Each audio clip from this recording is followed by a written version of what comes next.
In this video, we are going to create the top of the hammer, and it looks like this. It's a little bit tricky, so kind of follow these steps and you shouldn't have any problems. So we're going to add in a mesh, a cube. We're going to move it up to about here. Going to go into edit mode and scale it up, and I'll scale it up a little bit more than that. Scale it along the x-axis. That's probably too far. Scale it in a little bit.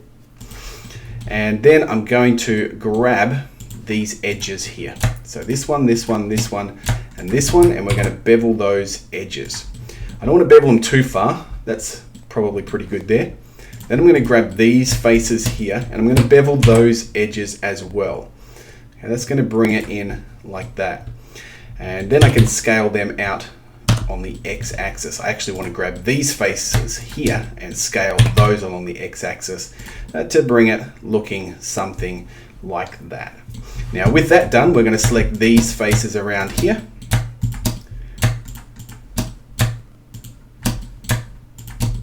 And hit I to inset them a little bit.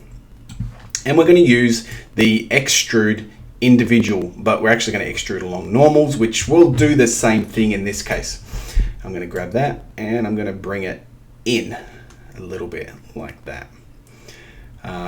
If I hold control, nope. If I hold shift, no, I'm just going to wing it, just go there. And that's pretty good. That might be too far, so if it's not quite right, I want to bring it in about there. All right, that looks pretty good.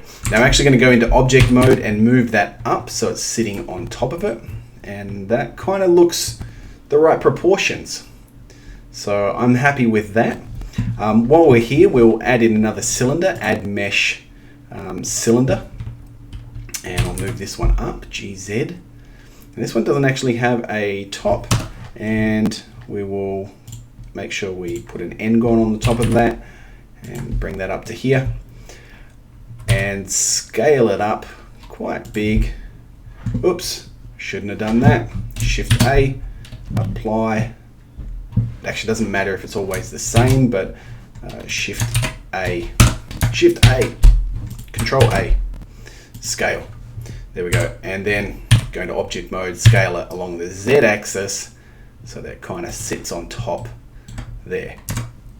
All right, we'll do something with that later on. So now we've got the hammer head, the top part of it as well. Make sure you save that.